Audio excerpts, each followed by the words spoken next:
Welcome to your Happy Brain training. Happy Brain is a specialist application of NLP and serves as a strong foundation for learning NLP. Please download your Module 1 learning log and use it while you follow this program. Your learning log has space for you to note your questions, make comments, record your insights, and as you'll soon discover in later modules, good quality learning requires interaction and is never passive. Of course, you may be interested in some of our concepts and knowledge, but unless you ground these in actions, very little will change inside your brain. And in Module 3, you'll discover more about the way emotions play a part in encoding and the recall of new information. So to effect change, please do the exercises, ground your experience. This sets up good practice for whole brain learning, a valuable strategy that you can pass on to your loved ones too. Let's start with a short exercise that helps your neurobiophysiology get prepared for learning. Feel the effects of it and remember that this is easily teachable to young ones, especially those preparing for doing homework or tests.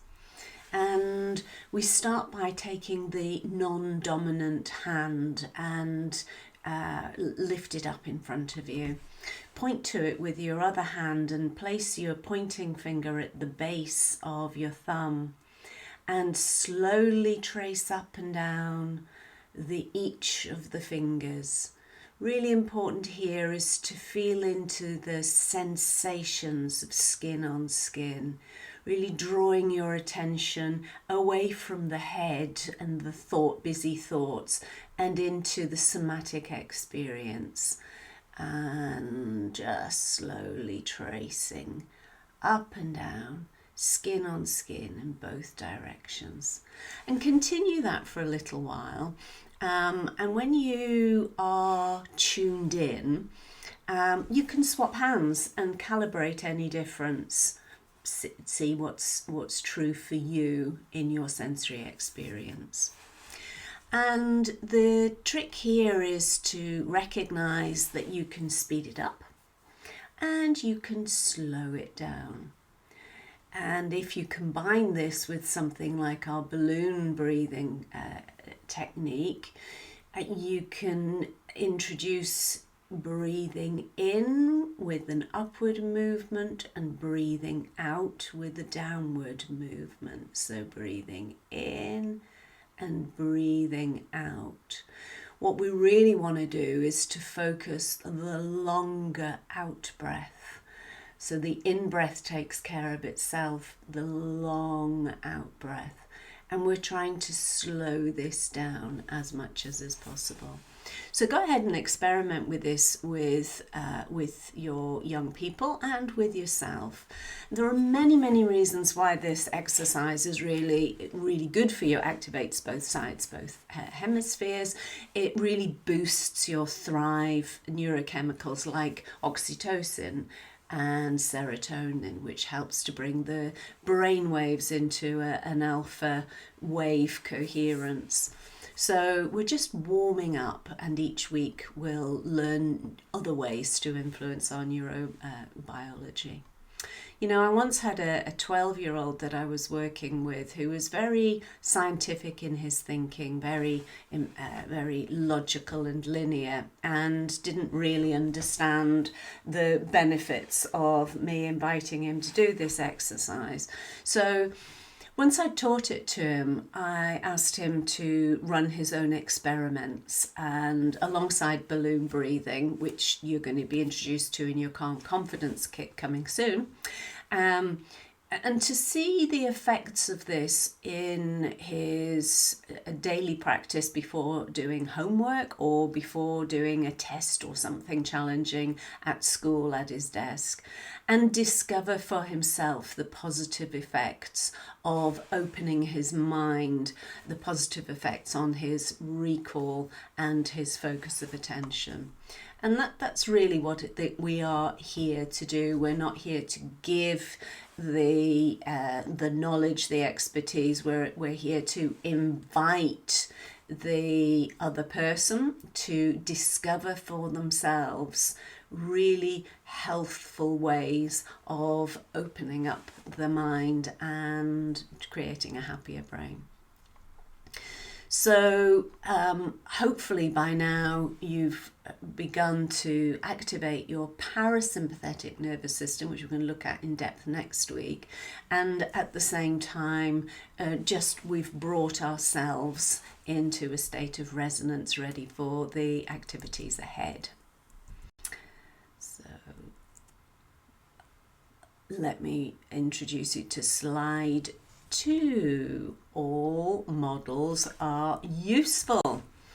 And this quote, which I particularly love, is all models are wrong, but some are useful. And it's from a 20th century statistician called George Box.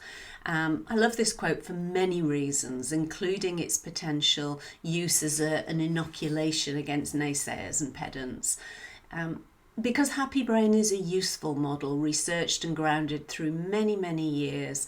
And as you'll see, I've drawn from different models from education, psychology, medical, scientific, combining lots of theory and knowledge with my own empirical evidence as a human being, as a parent, as a teacher, as a student, and as a therapist, culminating in a working model that I've tried and tested and adapted over a decade. So my experience, my perspective, my evidence and research has evolved significantly since the beginning of this project in 2009, and almost every incarnation of this training program gets tweaked. No one version is perfect, but for sure this model has helped many thousands of people to live more conscious, happier and self-responsible lives. And keep in mind the importance of priming your focus of attention for learning. I invite you to consider this quote from Aristotle. It takes an educated mind to entertain an idea without accepting it. So let's have a look at NLP. Some of you are familiar with NLP, neuro-linguistic programming, and some of you not so. But this program really was born out of NLP as a technology, a structure to hang all of the other models on. And NLP is largely about modelling excellence, which is exactly what I did in order to bring you Happy Brain. So throughout this training, you'll find multi-layered references that hopefully will meet your individual understanding of NLP. But in simple terms, NLP is the study of subjective experience, and as such, it's an elegant model for positive change. It advocates minimum effort to achieve maximum results, as this slide shows with Newton's cradle. NLP creators Dr. Richard Bandler and John Grinder defined several working assumptions for using this technology. We're going to look at 4 that particularly underpin Happy Brain, although they're all really important presuppositions for our work. But we begin with the first one: the map is not the territory. And you may have heard of this, but if I say the word to you, spider, your unique brain will immediately conjure information based on your own brain's mapping of associated images, sounds and memories connected to that word. A small baby has none of these yet. But if I say it to a group of 10, 100 people, the word spider, everybody will have a unique way of responding to that word, ranging from fear to adoration to neutral response, because every single brain has encoded information and mapped it differently. And thanks to neuroplasticity, every brain is capable of remapping that information. So we can think about the territory as the neurological potential, the capability for changing perception, changing neural pathways. It's vast. Just ask anybody who's overcome a phobia. Look out for this pillar in modules 2 and 3. The second underpinning working assumption here is the law of requisite variety. And I invite you to think about a chessboard where the most powerful player on the chessboard is the queen. Why? Because she has the greatest flexibility to move any chosen distance in any chosen direction. And if we think of this as a really useful metaphor in life, the more adaptable we are with our thoughts, our feelings and our behaviours, the more we can evolve and work within any system, any place, with any people. Conversely, inflexible minds often struggle the most. Look out for this pillar in module 4. The next one is, at some level, all behaviour is positively intended.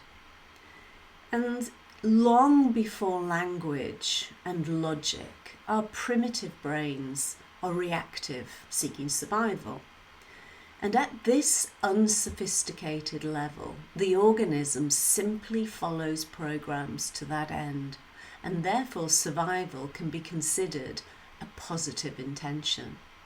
Survival brains have limited abilities for clear thinking and good decision making, and often take reactions with antisocial consequences. Our aim is to bring coherence into the system so that survival actions are not necessary unless they're necessary.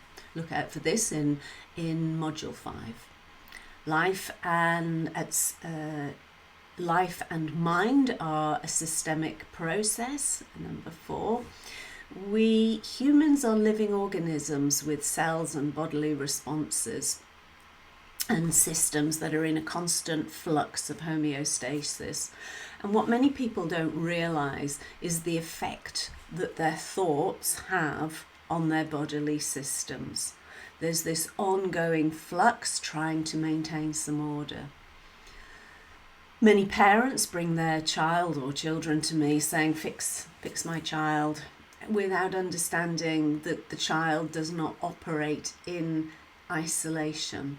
The child belongs to a system, a family system, a class system, a social system. When I say class, I mean classroom. And so the understanding the dynamic of all life forms, all thought forms in that system become really important, as we'll look at in module 6. So here we have the syllabus of the 8 modules of this core training, and today we're looking at module 1, all models are useful. So this is a little overview, a project background orientation towards thriving, because that's the crux of this training, is we're always looking to drive a thrive brain. In module 2, the reptilian brain, next week, is understanding our most primitive neurobiological systems and how to influence them. Module 3, the mammalian brain, understanding emotions and building skills for self-management, self-regulation of emotions. Module 4, prefrontal cortex, that understanding the mental map and learning how to optimize executive control. Module 5, basic needs. This is our secret ingredient. We've created a tool that helps to regulate well-being using our secret ingredient. Module 6, the whole brain dynamic, and we look at the visual models and the practices for fast-tracking holistic well-being, thrive. Module 7, purposeful play. This is where we really dive into the interactive parts of creativity and play, using props very purposefully to gather information while having fun, and at all times avoiding therapy. And modulate conscious coaching, words and ways that orientate and optimize.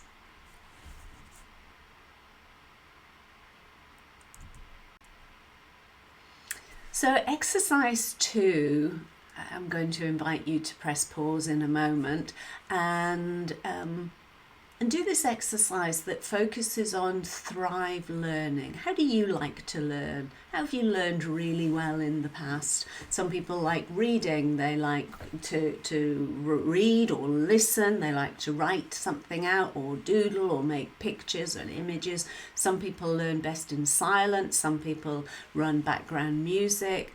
Some people like to sit at a table. Some people like to sit or lie on the floor, upright, reclined.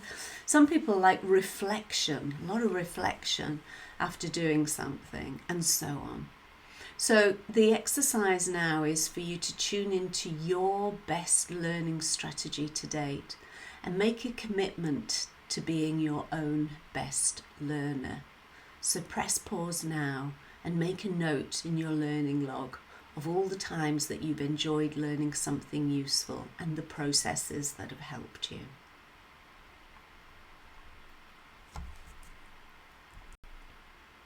So welcome back to after the exercise. Here are some previous shares from Happy Brain students.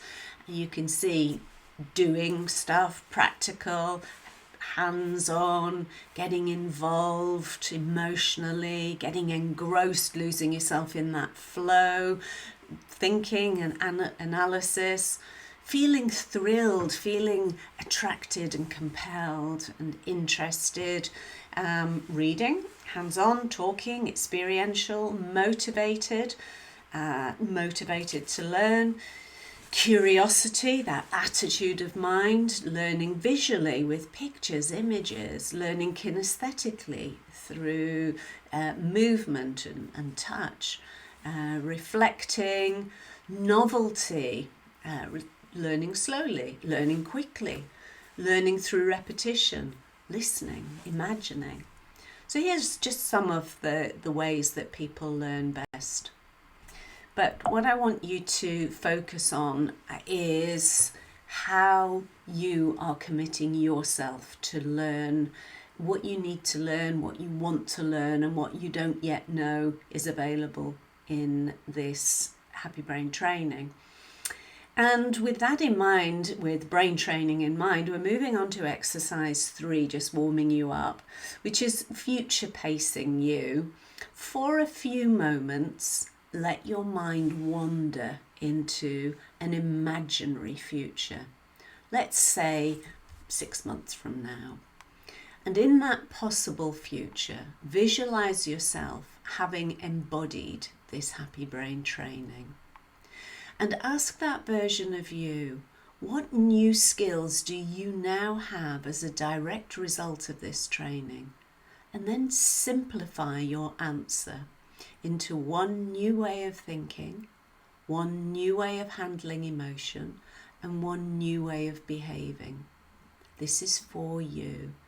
And the context can be at home, it can be with your family, it can be at work.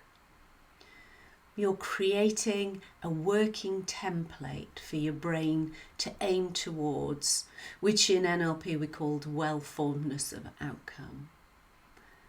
So before you press pause and do this exercise, I want to remind you that all elite performers in all walks of life use the technique of positive visualization.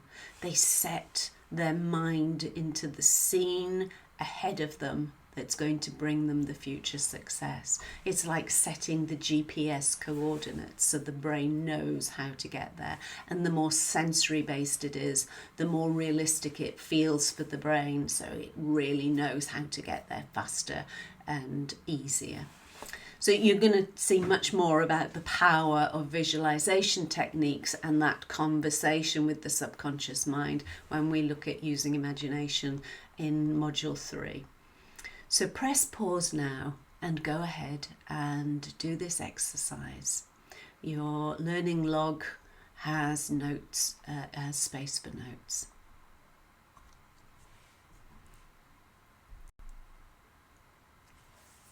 So after that exercise, what did you notice? What do you want to think, feel, and take action on? Here are some previous students. They've talked about competence, feeling satisfied, fun, confidence, and other words. But you need to tune into what is best for you, setting your GPS, your coordinates for embodying, embracing and actioning Happy Brain, or at least what you're expecting at this moment in time. So there are many reasons for doing this exercise, and here are just some examples. And all the exercises, I might add, have many layers of usefulness, and they're all thought through. Here are some from this last exercise. Obviously, we're getting feedback if we're in a live training environment. If you're doing this in a live Zoom or in some other live way, then we get the feedback that helps us to tailor a more bespoke delivery. But I have to say, we also, in these trainings, we use such an accelerated learning system that we take care of as many of the variables as we possibly can. Primarily, we're inviting you to visualize your own success in the same way that all elite sports and successful people do. Again, in a training environment with a group setting, it gives transparency for group support so that people are aware, if they are externally referencing, which is always the hope, of the different ways that we use our brains. It also helps to model a Happy Brain session, which always invites the brain to move ahead in time and think in a positive thrive format. We're creating what we call in NLP some anchors, some visual and some spatial anchors through time. So if you go into that time space, take your sensory experience there, you're anchoring it in that quantum field, and which is really good brain skill for other areas of your life. We also get, in a live setting, we get to calibrate your processing filters, how you are able to do these exercises, to listen, to focus, to follow through, and a whole range of other processing filters, which if you're NLP trained, you'll understand maybe through meta programs. And in some way, we're generating a learning agreement that you create for yourself, you own it, and then the results you get, you'll need to adapt to your unique way of doing this program. So people ask about the original brief, and this is a quick overview of the foundations of how Happy Brain came about. And it was back in 2009 when I was working as a coach and a therapist, and I was growing a reputation for success with families and young people. And although I worked with and still work with all ages and all settings, this is the area that I felt and still feel most passionate about improving. I had a contract to deliver some creative training to a primary school, and the brief, which was funded by the Arts Council, was to help teachers and children overcome barriers to learning. I invite you to sit for a moment with those words. There's a lot presupposed in that sentence, because there are no barriers to learning. Our nervous systems are magnificent learning machines. The question is, what are we learning and how are we learning? The brief was very clearly intended to read as help children to overcome barriers to learning the national curriculum. So it was, it wasn't precise enough. It wasn't about general learning. So the question really is, what are the kids learning? What are the kids in class learning if they're not learning the national curriculum? And it became very evident that the barriers to learning so many children faced came from their own survival mode brains. And for a whole host of reasons that we're going to look at through this programme, their brains were operating in reactive mode. And at that level, they have no capacity for academia because their brains were prioritising feeling physically and emotionally safe. And they were seeking very often bizarre strategies to try to achieve those basic needs. And the more I explored this, the more I knew that I needed to create a model that helped people understand these simple principles of how their brains were working, make it so simple that even young children could understand it and to experience the benefits for themselves. And this became the essence of the difference between survival learning, stress learning, and thrive learning, as we're going to have a look at in a minute. And obviously, we needed a bias for what I termed thrive learning to counteract the insane social focus on labelling what people do wrong, rather than teaching them how to do better. So in 2010, I delivered the first iteration of the Happy Brain project to every class in a primary school, and all the children, all the teachers, and so on. And each year group was tailored differently to meet their levels of ability. Now, quickly I realised that I could jump into any classroom, do some fun, cool things, some games, activities with the kids, and I knew how their brains were benefiting from all of the activities. To do this, I created the first version of the Calm Confidence Kit. You can see here, this is the later version of it, but the early one was certainly good enough. It was packed with lots of fun and play activities that was targeting and imprinting healthier thoughts, feelings, and behaviours.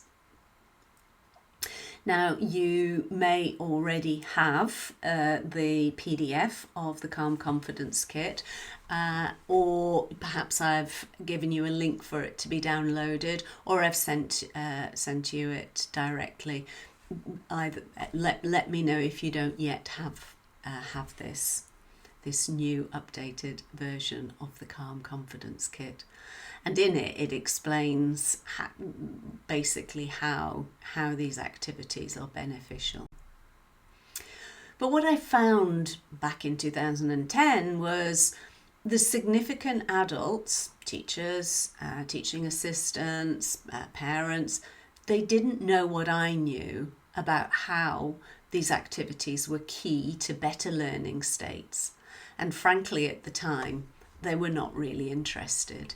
Teaching was, we're talking 15 years ago or so, was a tough amalgam of behavioural control, management, ridiculous measurements and funnels for labelling, often in the hope of additional funding.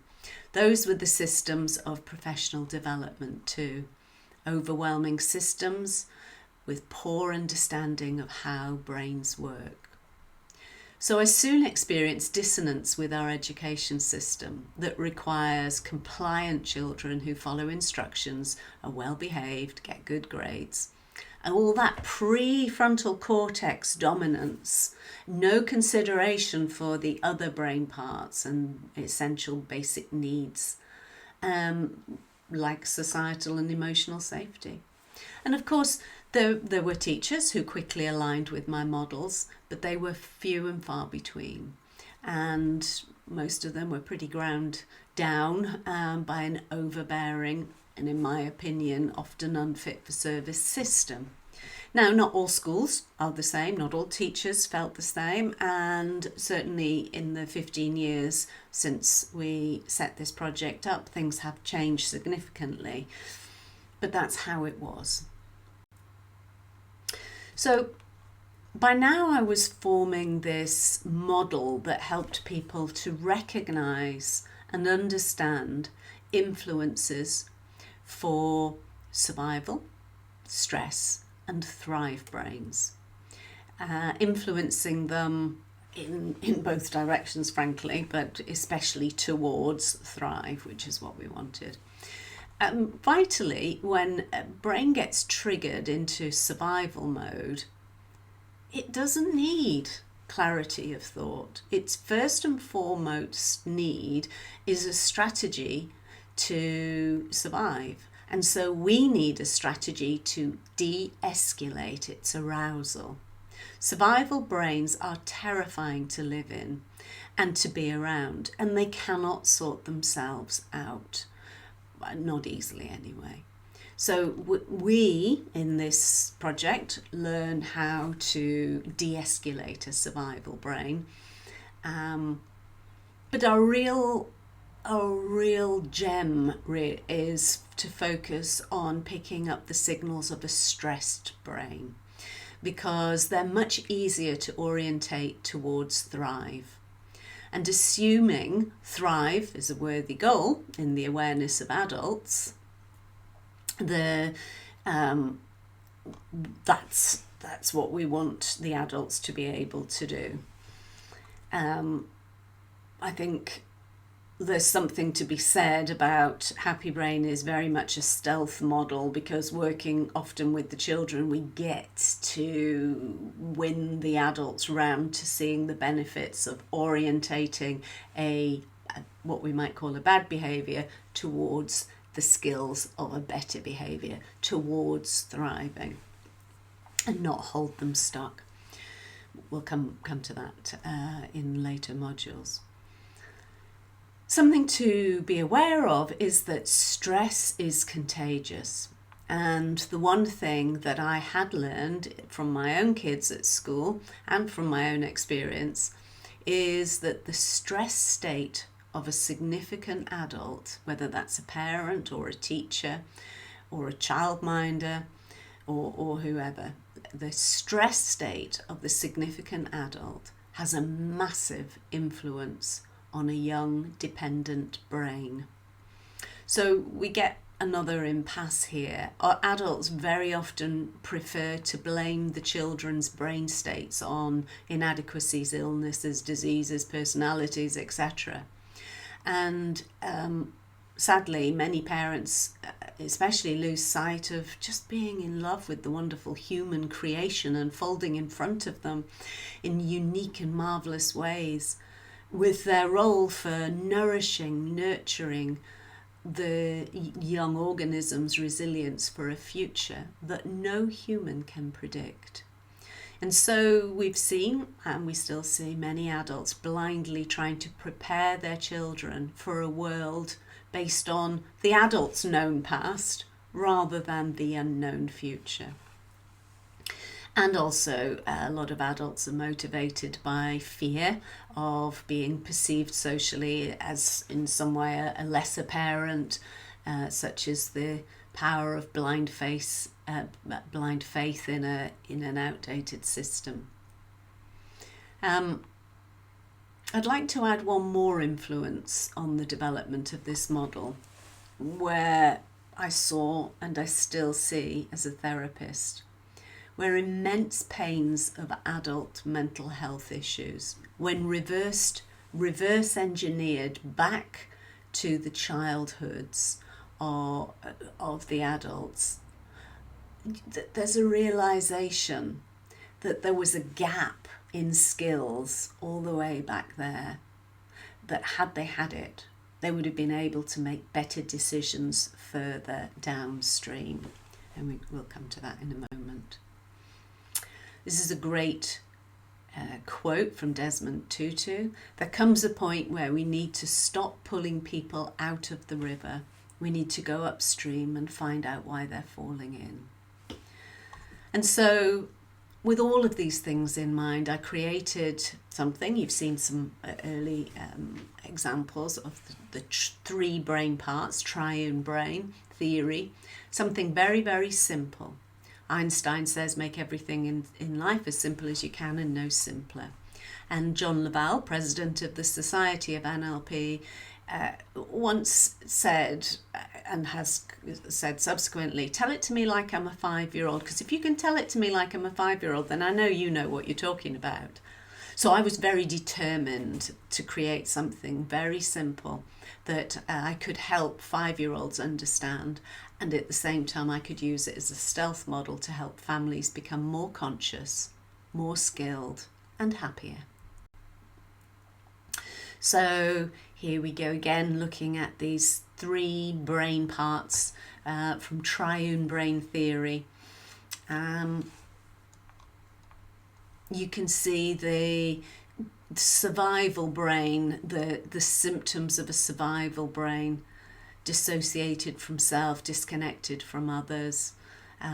These are real basic fight, flight, freeze actions that we see, and we have to look at ways to de-escalate them. Now, if there are any therapists doing this training, we can look at complex traumas and simple traumas and triggers for survival brain reactions.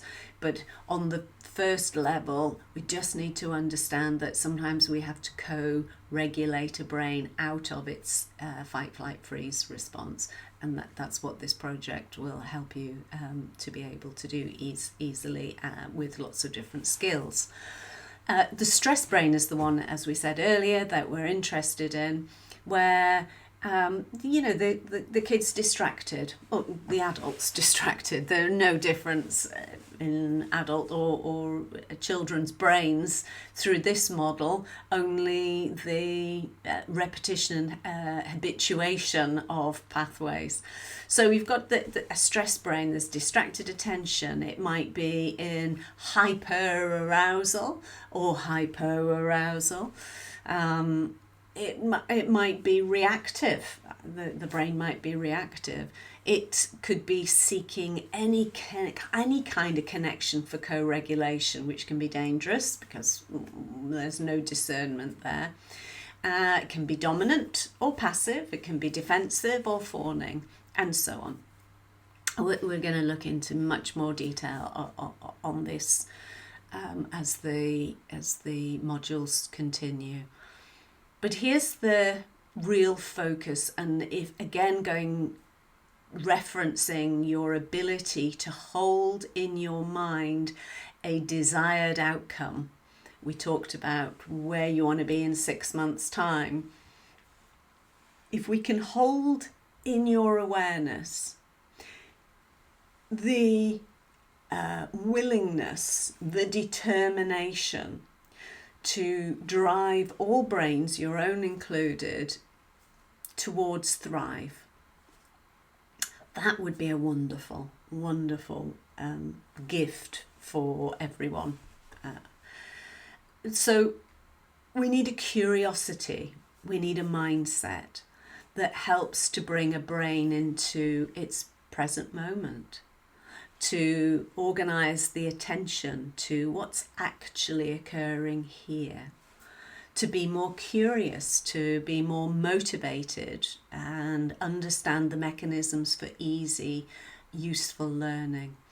We want to drive brains to have a personal agency over mind and body, that whole one system that we spoke of earlier, and to be able to express and experience a whole wide range of emotions and experimental words. So we're going to start to put together this kind of daisy chain of connections of people, structures, systems that are thrive focused.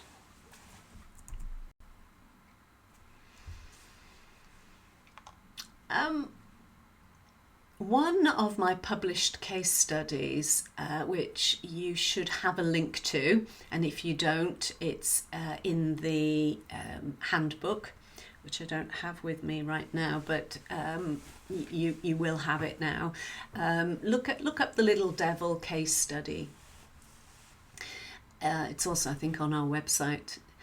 It recounts an interaction I had many years ago with a 10-year-old lad who couldn't or wouldn't participate in any of our Happy Brain activities because he said to me, "I've got the devil in me." Well, to me, the next 30 minutes of my life was memorable magic because he ended up participating and glowing in confidence. I just knew how to pace his mental, physical and emotional reality, to use certain language patterns to shift his attention, to engage the right hemisphere with colours and images, utilise NLP techniques like anchoring and swish patterns, and there was a beautiful transformation. This is magic to me. The chains of his limitations were lifted, for a while at least, because I didn't get to work with the system that created or maintained his stresses. And this also reminds me of a magic circle activity where it's an activity that requires a lot of space, like a school hall and a hula hoop, some magic wands, lots of theatrics and a skill set that moves the emotional states of each child from bored through to curious, through to excited, lots of cooperation, collaboration, helping each other feel, ultimately, the happiness of the whole class. Now, there's a lot to that, and what I want you to focus on is imagining what it feels like for a child to be gifted the happiness of the whole class. And what we did is we put through a lot of activities, big build up, all of the happiness of the class into the hula hoop, into the magic circle. And with lots of anticipation, the children, their brains were lighting up in absolute excitement and in anticipation of stepping a foot into the happiness of the whole class. Now, it was just a beautiful, and is a beautiful activity. Such a treat, such a gift for their nervous systems and their social systems. But the teacher derided the play by saying, "That's not magic." The children were expecting magic because we called it a magic circle. And it made me very sad because she hadn't seen, as I'd seen, the children's brains light up superhighways of electrical activities as their neurons excitedly exchanged thrive chemistry. She hadn't understood the heart-brain coherence aligning in states of what we would call peak performance. If only she had understood the emotional vitality of group collaboration and subsequent positive effects on the reward centres in the brain.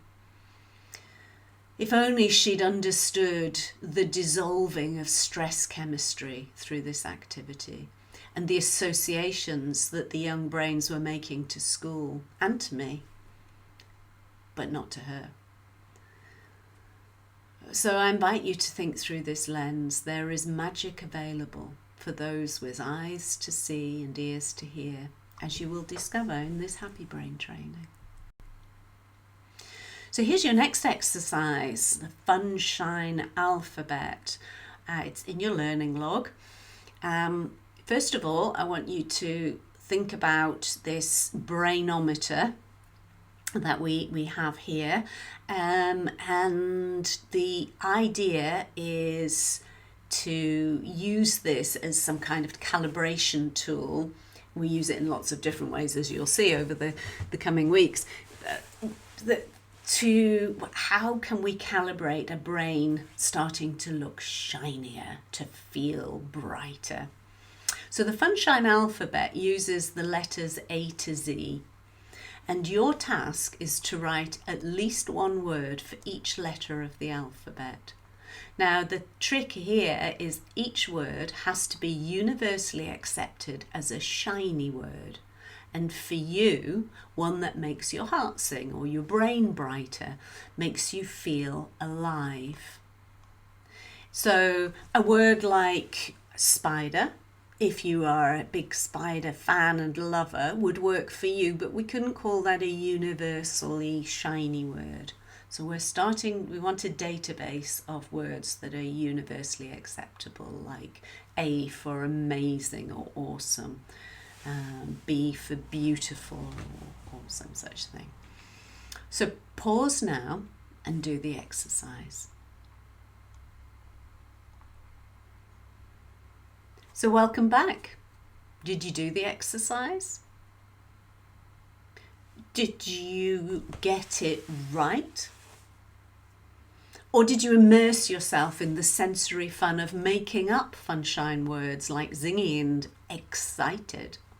Hopefully the latter. What did you notice about your motivation for compliance or exploration? Did you do it? This activity, simplest of all, and I use it everywhere I go, boosts thrive chemistry like dopamine, endorphins, oxytocin, and oxytocin particularly when it's done collaboratively, teamwork.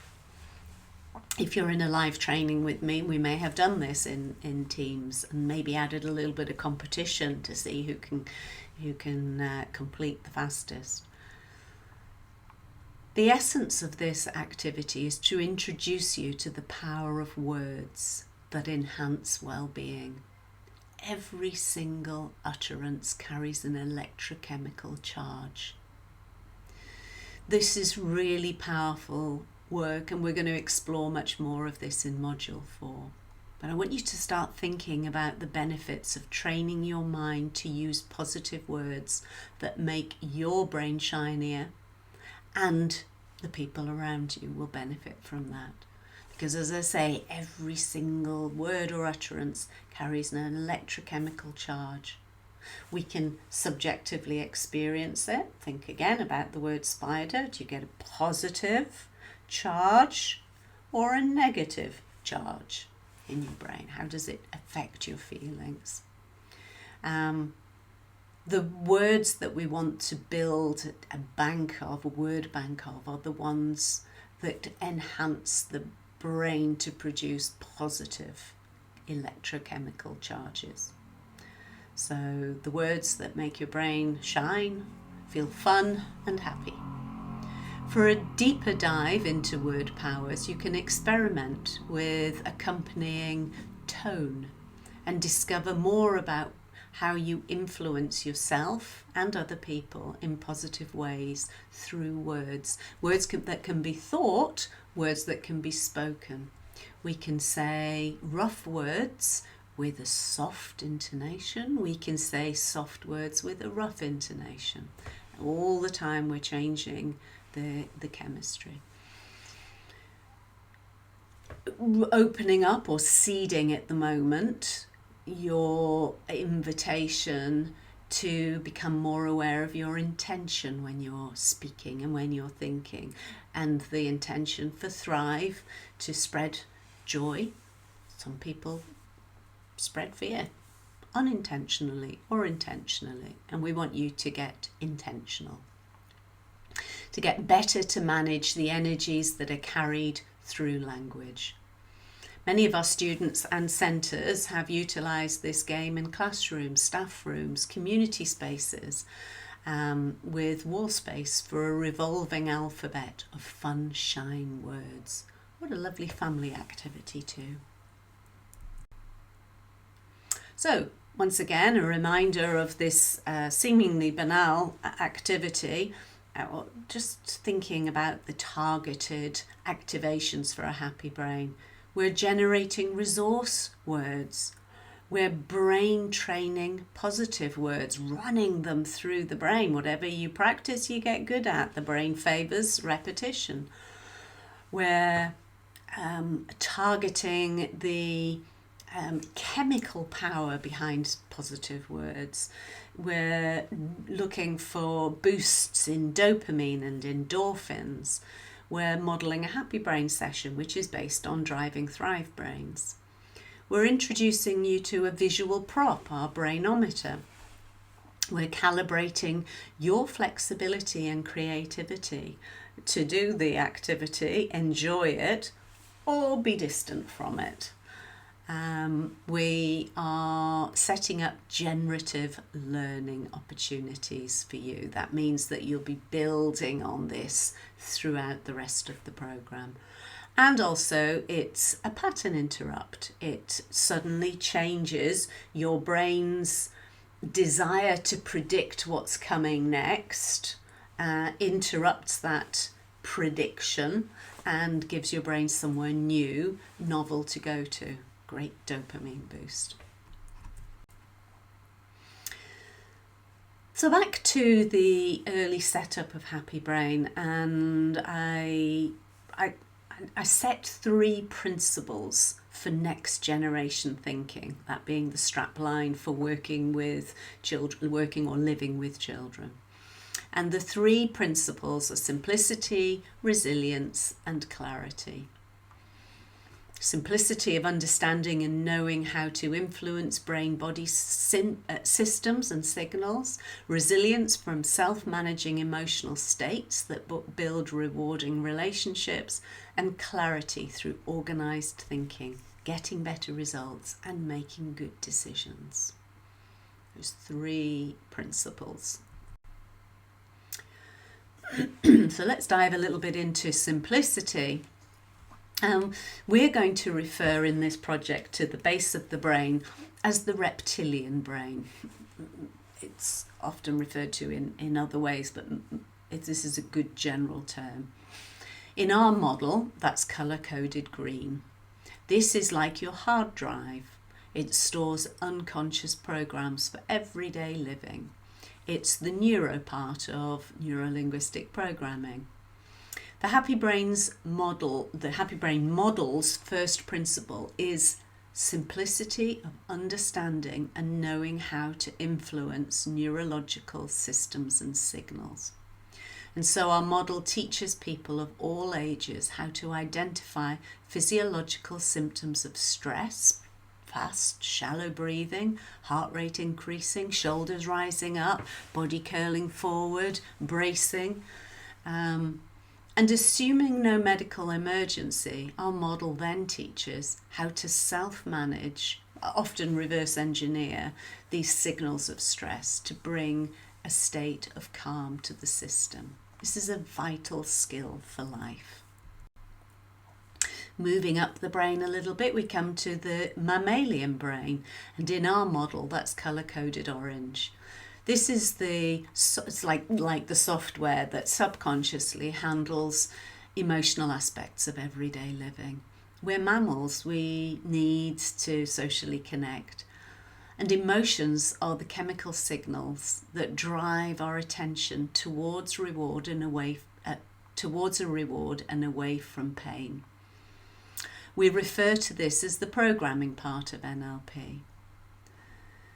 The Happy Brain model's second principle is resilience, of helpfully induced, influenced, self-managed emotions that build rewarding relationships.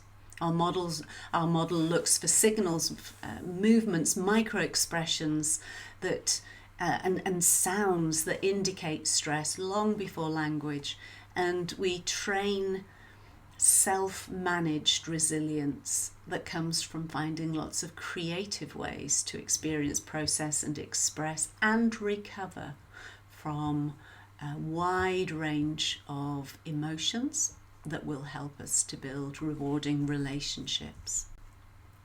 And there at the top of the brain, we have the prefrontal cortex, which in our model is colour-coded yellow. This is like the programmer. It runs a well-organised, happy brain if it's well trained. But if it's poorly trained, it will run whatever programs have been installed by family, by friends, by society, by schools to date. So it's a bit like a lucky dip when we go to our autopilot. This storyteller creates remembered or imagined narratives. They can be useful and they can be harmful for everyday living. We refer to this as the linguistic part of NLP. And the Happy Brain model's third principle of clarity brings conscious awareness to thinking skills. The words and stories that encourage victimhood, steel resilience, are stress signals too. We hear what are often referred to as limiting beliefs, and in our model we teach people how to monitor and at times reauthor their own narratives. And we provide the skills to help others out of thinking traps. Richard Bandler often says the quality of your thinking directly affects how you feel, and how you feel directly impacts what you can and can't do. And that runs our model from the top of the brain down to its base, thoughts, feelings, behaviours. In this training, we're also going to look at it from the base up to the top. Let's take a moment to look at what mental health is. And according to the UK Mental Health Foundation, it is the ability to learn, to cope and manage change and uncertainty, the ability to form and maintain relationships with others, the ability to feel, express and manage a range of positive and negative emotions. I think that's as simple as it gets. So now we need to build skills to be able to do these things. Here I've organised a timeline as if time was linear. You can see the orientation to the future and to the past, and here we are in the present. Our experience to date has provided us with our existing life navigational tools. Wherever we're at this moment in time, our life experiences test their validity and often justify the results that we get. It's not my fault I behaved badly, it's because when I was 6 that thing happened back then.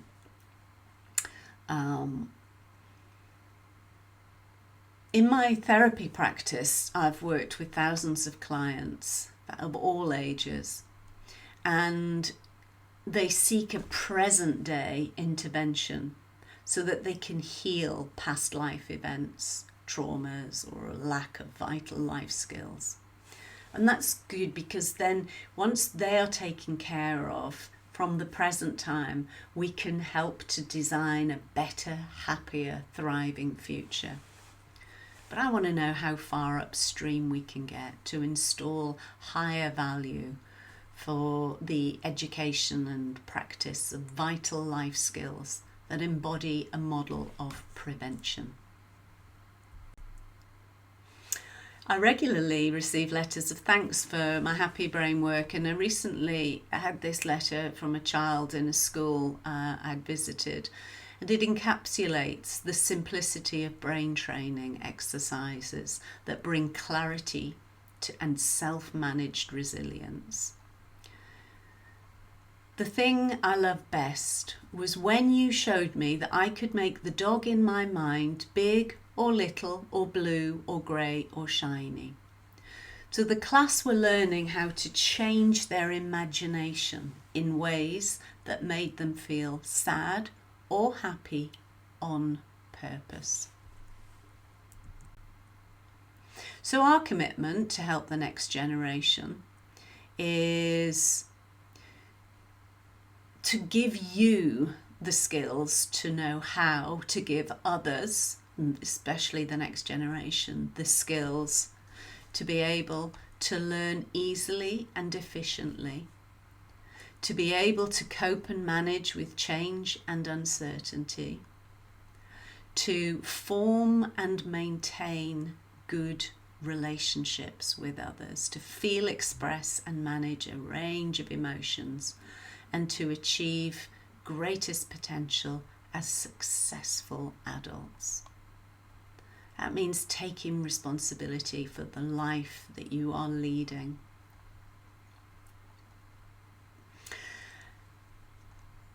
I just want to add in something here. It's sort of more of a social comment of this moment in time.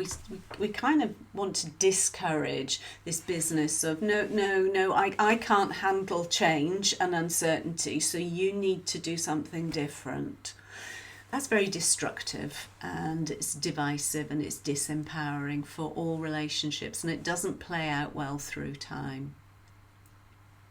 So let's bring it back to this nice, simple framework that we know brings better mental health. Another social commentary that I would like to add here is that over the last 20 years or so, I've seen a rise in what might be termed premature sovereignty, where young minds have been given immense power over the adults. But here's the thing, they don't have the skills, the experience, the wisdoms, or the felt values to be able to handle the consequences of that power over adults, and that's unfair. So to conclude this introduction to your Happy Brain training, I invite you to start thinking about the roles of your brain in 3 states: survival, stress, and thrive. This training doesn't much address the survival mode beyond offering first aid. As I mentioned earlier, that level of intervention requires a therapeutic background, and we do offer that separately. But our model brings you the attitudes and skills to orientate any brain towards thrive using play, creativity, and NLP. And I so look forward to diving into your next module, the reptilian brain, understanding our most primitive neurobiological systems and how to influence them. And thank you for your attention. I look forward to seeing you again very soon. In the meantime, take care of your happiest brain.